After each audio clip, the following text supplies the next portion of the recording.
Welcome back to my channel. और आज मैं चैप्टर 8 क्लास 6 एनसीईआरटी की बुक का जो ज्योग्राफी का आखिरी चैप्टर है, इसका जो बचा हुआ पोर्शन है, सेकंड पोर्शन है, पार्ट 2, इसे आज मैं खत्म करने जा रहा हूं। और इसी के साथ ये चैप्टर खत्म हो जाएगा दोस्तों, और इसी के साथ खत्म हो जाएगा हमारा क्लास 6 का ज्योग्राफी का सिलेबस, जो कि एनसीईआरटी की बुक से लिया गया था। ठीक है, तो इस चैप्टर 8 में जो बची हुई चीजें हैं, उसमें मैक्सिमम चीजें जो अब बची हुई हैं वो सबके सब फैक्ट्स हैं जो आपको याद रखने होते हैं। और आपको सिर्फ ऐसे याद नहीं रखने कि बस आपको रट लेना है। आपको ये चीजें अगर समझ में आ जाएंगी तो अपने आप ये याद रहेंगी और आपको इसे बार बार दोहराने में बड़ा आनंद आएगा। जब भी आप दोहराएंगे तो आपकी याद ताजा हो जाएगी। आपको रटने वाला जो कष्ट होता है, जो तकलीफ होती है रटने में, वो बिल्कुल नहीं होगी अगर आपने इसको ठीक से समझा है तो। ठीक है, अब इसमें सबसे पहले देखते हैं, जो सबसे पहला फैक्ट है, भारत में सबसे ठंडी जगह ये कौन सी है। भारत में जो सबसे ठंडी जगह है वो है द्रास और कारगिल।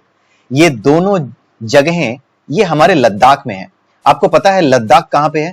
लद्दाख पड़ता है आपका कश्मीर में, और कश्मीर आपको पता है कि हिमालय की वादियों में है, वहां हिमालय है।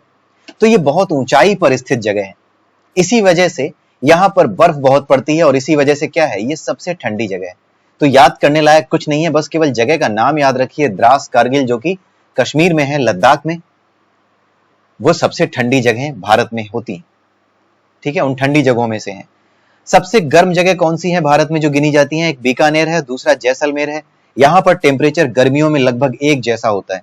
ये राजस्थान की दोनों प्लेसेस हैं, बीकानेर और जैसलमेर, ये दोनों राजस्थान के प्लेसेस हैं। और ये याद रख सकते हैं आप, यहाँ पे कई बार टेम्परेचर 49 to 50 डिग्री तक चला जाता है।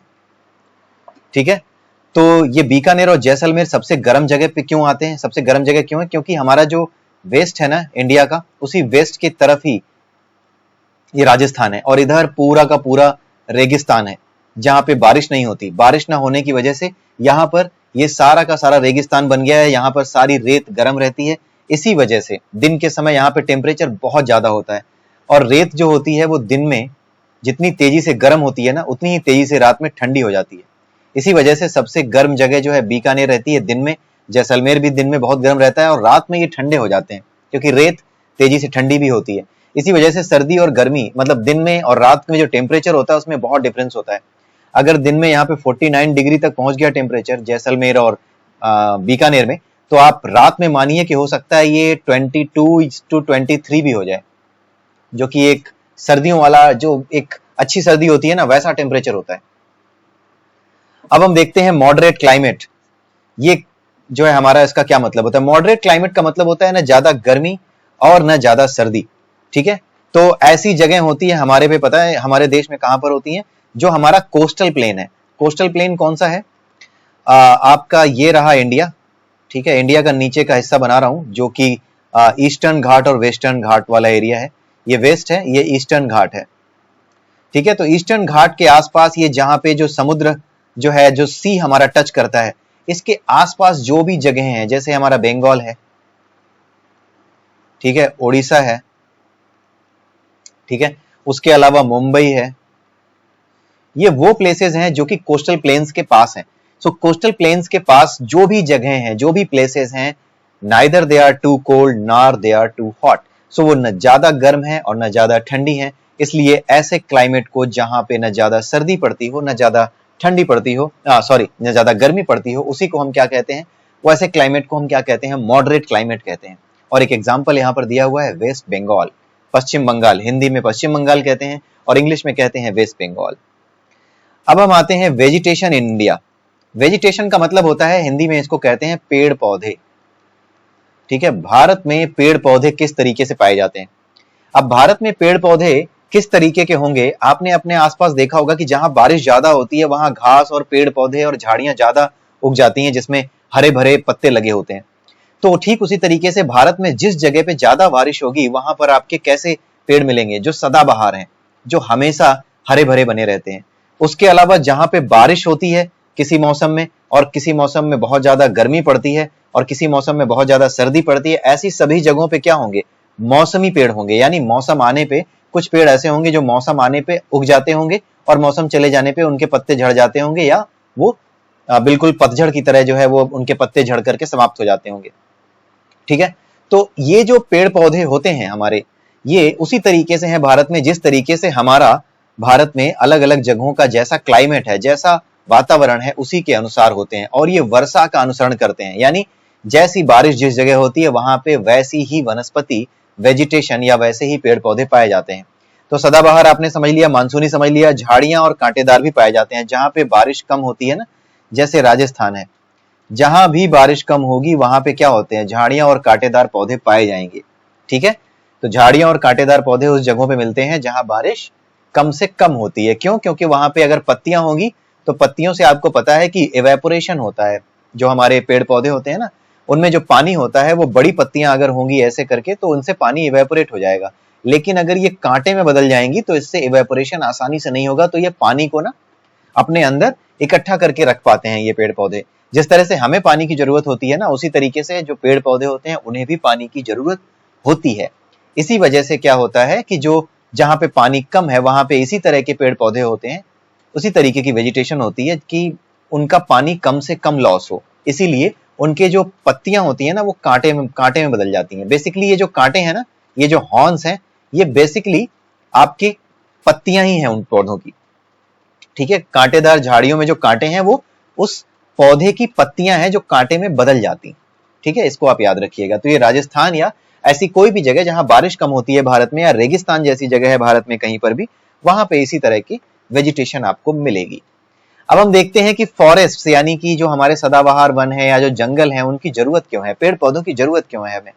तो ये आप याद रखिएगा, 3-4 पॉइंट समझने की जरूरत है।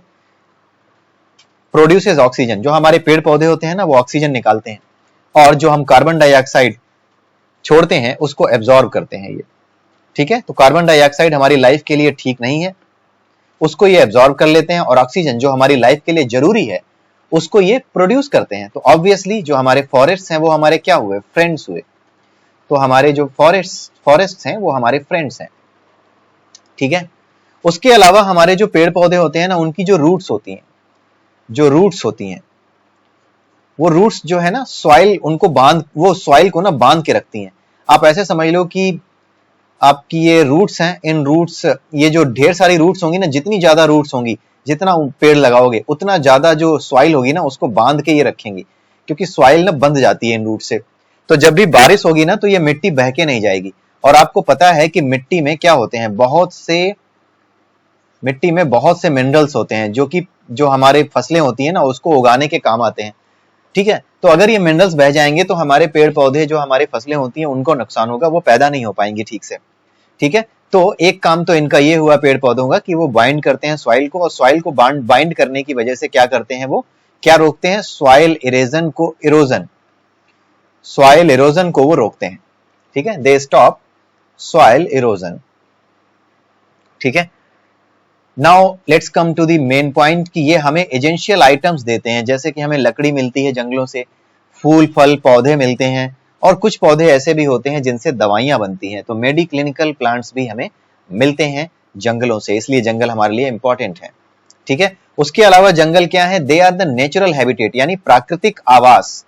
प्राकृतिक आवास का मतलब क्या होता है, ऐसी जगह जहां पे कोई जीव रहना पसंद करता है और वहीं पे उसको पूरी फ्रीडम मिलती है। जैसे हमारे जो जंगली जानवर हैं, सपोज करो हमारा हिरन है, तो हिरन बहुत तेजी से भागता है, दौड़ता है। अगर आप इसको जंगल से उठा करके अपने शहर में ले आओगे तो इसको दौड़ने की जगह नहीं मिलेगी, तो ये परेशान हो जाएगा। तो जहां पर कोई आदमी या कोई जीव अपनी फ्रीडम के साथ जी सके, वो उस जीव के लिए या उस स्पीसीज के लिए, उस जीव की स्पीसीज के लिए, राइट, उस तरह के जानवरों के लिए वो नेचुरल हैबिटेट होती है ऐसी जगह। तो जंगल हिरन के लिए, शेर के लिए, ये सब के लिए क्या है, नेचुरल हैबिटेट है।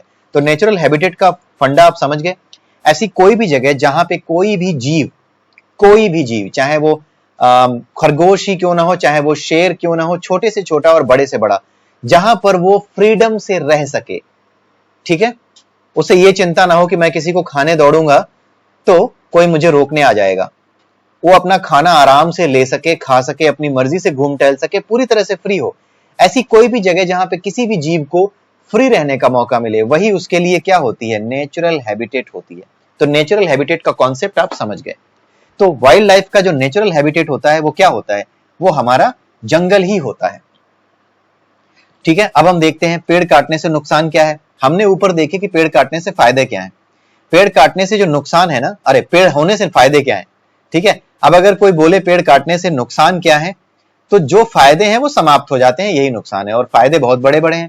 नेचुरल हैबिटेट अगर समाप्त हो गया, जहां पे हमारे जंगली जानवर रहते हैं, तो वो क्या करेंगे? अगर उनका नेचुरल हैबिटेट समाप्त हो गया तो वो भाग कर कहां आएंगे? वो भाग करके आएंगे हमारे शहर में, ठीक है।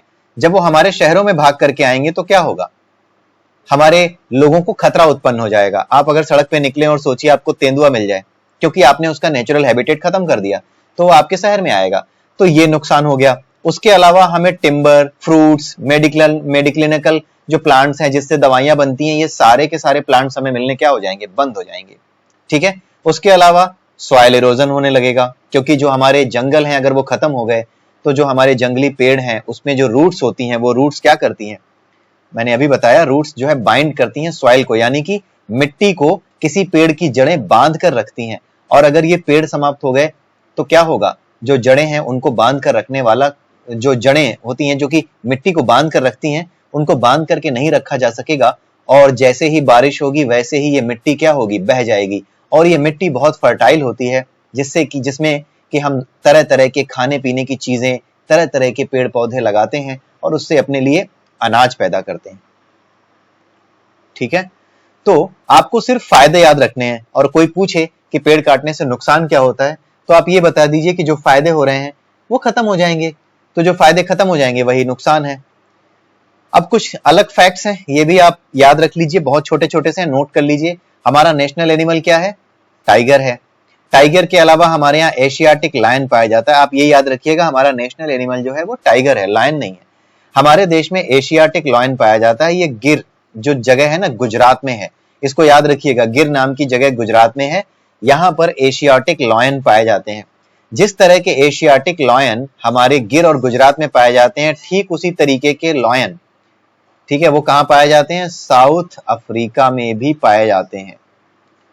अब आपको पता है साउथ अफ्रीका में क्यों पाए जाते हैं? साउथ अफ्रीका और इंडिया दोनों जगहों पे क्यों ऐसे मिलते हैं? हुआ ये था कि पहले हमारी पूरी अर्थ में जितने कॉन्टिनेंट है ना, ये सब आपस में जुड़े हुए थे। ऐसे करके सब कॉन्टिनेंट आपस में जुड़े हुए थे। धीरे धीरे क्या हुआ? ये बीच में से ब्रेक होने लगे। तो जो हमारा अफ्रीका है ना, वहां से टूट करके, पहले ऐसे टूटा इंडिया का हिस्सा, फिर ये टूट करके इधर की ओर बहने लगा। तो जो पोर्शन टूटा ना, और जो इधर बह के आया, और जो गुजरात वाला पोर्शन है जहां पे गिर है, ये गुजरात वाला जो पोर्शन है ना, वो साउथ अफ्रीका से लगा हुआ था टूटने से पहले। जब ये टूटा तो साउथ अफ्रीका से टूट करके जिधर आज इंडिया है उधर बह के आया, और हिमालय वाली जो जगह है वहां आकर के टकराया। और अब धीरे धीरे, अभी भी बहुत धीरे धीरे आगे बढ़ रहा है।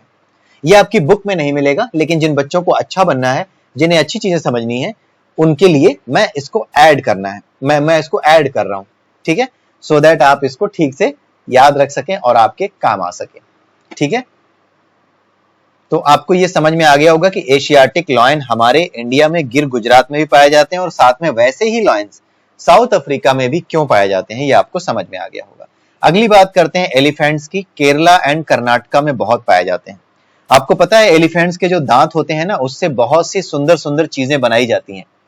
लेकिन कुछ लोग क्या करते हैं, उन सुंदर चीजों को बनाने के लिए जिनकी कीमत मार्केट में, जिनका प्राइस मार्केट में बहुत ज्यादा है, उस प्राइस को गेन करने के लिए, उन चीजों को बनाने के लिए वो जानबूझ करके जो हमारे हाथी हैं, जो एलिफेंट्स हैं, उनको पोच करते हैं। पोच यानी मार डालते हैं। जो शिकारी होते हैं वो उनको मार डालते हैं। पोचिंग का मतलब होता है शिकार। तो शिकार करते हैं और उनके दांत निकाल करके उनसे महंगी चीजें बना करके दुनिया में बेचते हैं, ठीक है। इसीलिए हमें यह कहा जाता है, हम और आप कोशिश करें कि हाथी दांत की बनी हुई चीजें खरीदना बंद करें। क्यों? क्योंकि उसी हाथी दांत, जब वो हाथी मर जाता है तब तो उसके दांत से बनाओ तो ठीक है, लेकिन हाथी जिंदा है और उसके हाथी दांत से महंगी चीजें मिलती हैं, बनती हैं, तो उसको मार करके, उसके हाथी दांत को निकाल करके, हाथी के दांत को निकाल करके हम वो चीजें बनाएं और लोग उस चीजों को बेचें और हम खरीदें, तो इस चीज को बढ़ावा मिलेगा। यानी हमारे जो हाथी हैं, एलिफेंट्स हैं, इनको पोचिंग, इनकी जो पोचिंग होती है, इनको जो मार डालते हैं, उसको क्या होगा? बढ़ावा मिलेगा। इसलिए वी शुड ट्राई कि हम ऐसी चीजों को खरीदना क्या कर दें? बंद कर दें। उसके अलावा क्या है? कैमल्स और जंगली गधा। इसके बारे में आप याद रखिएगा, एग्जाम में एक बार पूछा गया था, स्टेट पीसीएस में, यूपी में। जंगली गधा कहाँ पाया जाता है? जंगली गधा जो है रण ऑफ कच्छ में पाया जाता है, यानी कच्छ की रण, यहां पाया जाता है। ठीक है, कच्छ की रण में, ये कच्छ की रण कहाँ है? गुजरात में है अगेन। ठीक है, तो ये जंगली गधा और ये कैमल्स, कैमल्स तो अधिकतर राजस्थान में मिलते हैं, लेकिन कैमल्स थोड़ी सी मात्रा में गुजरात में भी मिलते हैं। गुजरात में भी कैमल्स आपको देखने को मिल जाएंगे। जैसलमेर में आप जाएंगे तो वहां पे जो आर्मी है हमारी, जो हमारी आर्मी की रेजिडेंट है जैसलमेर में, वहां पर आपको कैमल्स पे वो सवारी करते हुए हमारे जो जवान है वो वहां पर दिख जाएंगे। उसी तरीके से जो जंगली गधा है, ये भी क्या है? रण ऑफ कच्छ, जो कि राजस्थान गुजरात से आसपास का सटा एरिया है, वहां पर भी ये जंगली गधा आपको मिल जाएगा। और ज्यादातर ये गधे कहां पाए जाते हैं? रण ऑफ कच्छ में पाए जाते हैं। अब इनकी गिनती धीरे धीरे कम हो रही है। ठीक है, बिकॉज ये भी बेचारे प्रोटेक्ट नहीं कर पा रही है गवर्नमेंट, तो ये भी धीरे धीरे करके मर रहे हैं। वाइल्ड गोट्स मर तो रहे हैं, मरना तो होता ही है एक दिन सबको, लेकिन बात यह है कि और पैदा नहीं हो पा रहे। वाइल्ड गोट्स, जंगली जो बकरियां हैं, स्नो लेपर्ड और बियर्स, जंगली बकरियां, इनके शरीर पे ना बाल बहुत ज्यादा होते हैं। तो आप ये याद रखिए कि जिनके भी शरीर पे बाल ज्यादा होते हैं वो सारे के सारे ऐसी जगहों पे मिलेंगे जो ठंडी जगह हैं, जैसे कि हिमालय। तो आपको ये याद रखने की जरूरत ही नहीं है कि वाइल्ड गोट्स, स्नो लेपर्ड और जो बियर्स हैं जिनके की शरीर पे बहुत ज्यादा बाल पाए जाते हैं, वो कहाँ मिलेंगे? वो ऑब्वियसली ठंडी जगहों पे ही मिलेंगे। और इंडिया में जो सबसे ठंडी जगह है वो क्या है? हमारा हिमालयन रीजन है। ठीक है, अब हम बात करते हैं नेशनल बर्ड की। हमारा जो नेशनल बर्ड है वो क्या है? पीकॉक है। ठीक है, बर्ड सेंचुरीज की डेफिनेशन देखते हैं। ये सब फैक्ट्स हैं, नेशनल बर्ड, नेशनल एनिमल, ये सब फैक्ट्स हैं, ये आपको याद रखने पड़ेंगे। बार बार आप रिवाइज करोगे तो आपको याद रहेंगे, और ये एग्जाम्स में बहुत पूछे जाते हैं। नेशनल बर्ड और नेशनल एनिमल तो कोई नहीं पूछेगा, बट हाँ बाकी चीजें कि ये सब चीजें कहाँ मिलती हैं, आपका जो स्नो लेपर्ड है, बियर्स हैं, ये सब कहाँ होते हैं, ये सारी चीजें आपसे पूछी जा सकती हैं। बर्ड सेंचुरीज, अभी थोड़ी देर पहले हमने बात की थी नेचुरल हैबिटेट की। हुआ क्या है कि दुनिया ने इतना इंडस्ट्रियलाइजेशन कर लिया है, हमने जंगलों को काट करके इतने बड़ी बड़ी इंडस्ट्रीज सेटअप कर दी हैं कि हमारे जंगलों से जो जानवर हैं वो क्या हो गए हैं? वो भागने लगे हैं, उनके लिए जगह नहीं बची है। No place, no natural habitat, उनके लिए नेचुरल हैबिटेट बचा ही नहीं है। सो ऐसे जानवरों को और ऐसे पक्षियों को एक नेचुरल हैबिटेट देने के लिए बर्ड सेंचुरीज बनाई जाती है।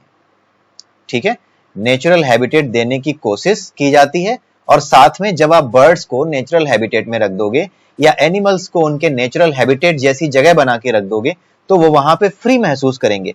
जैसे आपने एक बहुत बड़ा एरिया पूरा मान लीजिए दिल्ली के बराबर का पूरा एरिया आपने घेर लिया कि यहाँ पे केवल पेड़ लगाए जाएंगे और यहाँ पे हम जो है जानवरों को छोड़ देंगे, जो लॉयंस हैं और जो हमारे हिरन हैं उन सबको यहाँ छोड़ देंगे, भालू हैं, चीते हैं, सब यहाँ छोड़ देंगे, और जितनी हमारी जो बर्ड्स हैं उन सबको यहाँ पर छोड़ देंगे। तो होगा क्या कि हम उनको सिर्फ छोड़ेंगे नहीं, हम उनको प्रोटेक्ट भी करेंगे। तो ऐसी जगह जहां पे इनको प्रोटेक्ट भी किया जाता है और उनका नेचुरल हैबिटेट प्रोवाइड किया जाता है, ठीक है, नेचुरल हैबिटेट बना करके प्रोवाइड किया जाता है, ऐसी जगहों को बर्ड सेंचुरीज कहते हैं। इंडिया में कहां कहां बर्ड सेंचुरीज हैं आप नोट कर लीजिएगा। ठीक है, जहां जहां पे भी है, बहुत लंबी लिस्ट है। ठीक है, आप देखते जाइएगा, उनके बारे में पढ़ते जाइएगा। क्लास 6 में इतनी ज्यादा इंपॉर्टेंट नहीं है उन सारे नामों की, बट अगर आप एग्जामिनेशन देने जा रहे हैं यूपी पीसीएस का, आईएएस का, या कहीं पर भी एमपी पीसीएस, किसी भी स्टेट पीसीएस का, तो वहां पर बर्ड सेंचुरीज के नाम बहुत इंपॉर्टेंट हो जाते हैं। ठीक है, तो ये आप याद रखिएगा, नेचुरल हैबिटेट देने की कोशिश की जाती है, उसी जगह को बर्ड सेंचुरी कहते हैं, जहां पे हम बर्ड्स को, एनिमल्स को नेचुरल हैबिटेट देने की कोशिश करते हैं और साथ में उनको शिकार से यानी पोचिंग से बचाते हैं। ठीक, तो उनका जो सामान्य आवास प्रदान करते हैं हम, कि जहां पर वो खुल के रह सकें, ऐसी जगह को जब हम बनाते हैं तो उसको हम क्या कहते हैं? Bird sanctuary. और बर्ड सेंचुरीज के अलावा क्या होते हैं? आपके जो है गार्डन्स भी होते हैं, नेचुरल जो है हम वो भी बनाते हैं, वाइल्ड लाइफ सेंचुरीज भी बनाते हैं, बर्ड सेंचुरीज की तरह वाइल्ड लाइफ सेंचुरीज बनाते हैं। यहाँ तो पक्षी रहते हैं बर्ड सेंचुरीज में, लेकिन मैं वाइल्ड लाइफ सेंचुरीज की बात कर रहा हूं। तो यहाँ पर मैं लिख देता हूं wildlife and bird centuries.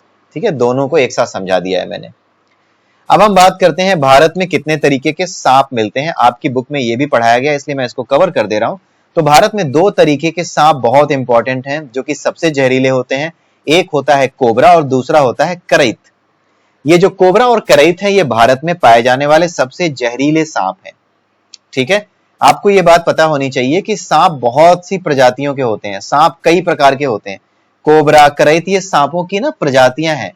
उसी तरीके से इनके अलावा और भी बहुत सी सांपों की स्पीसीज पाई जाती हैं, और भी बहुत सी इनकी जो है ना स्पीसीज होती हैं। जैसे एक पानी वाला सांप होता है, उसको गांव में ना पनिहरा सांप कहते हैं। ठीक है, तो कुछ सांप ऐसे होते हैं जिनमें जहर नहीं होता। इंडिया में बहुत कम ऐसे सांप पाए जाते हैं जिनमें जहर होता है। कोबरा और करैत में तो होता है, आप इसको टेस्ट मत करने लगिएगा कि इसमें होता है कि नहीं। ये काटेगा ना तो सीधे आदमी साफ हो जाता है। ठीक है, बहुत ज्यादा देर नहीं लगती कोबरा और करैत के कांटे को मरने में। ठीक है, उसके अलावा हमारे देश में बहुत से सांप, बहुत से जंगली जानवर, उनकी प्रजातियां समाप्त भी हो गई हैं। जैसे हमारे यहाँ बहुत से ऐसे जानवर पाए जाते थे जो कि पहले बहुत ज्यादा मिलते थे। जैसे गौरैया है ना, आप तो अगर आप क्लास 6 में पढ़ रहे हैं तो आपको नहीं पता होगा, हमारे टाइम में गौरैया हमारे आंगन में आया करती थी, बहुत ज्यादा मात्रा में पाई जाती थी।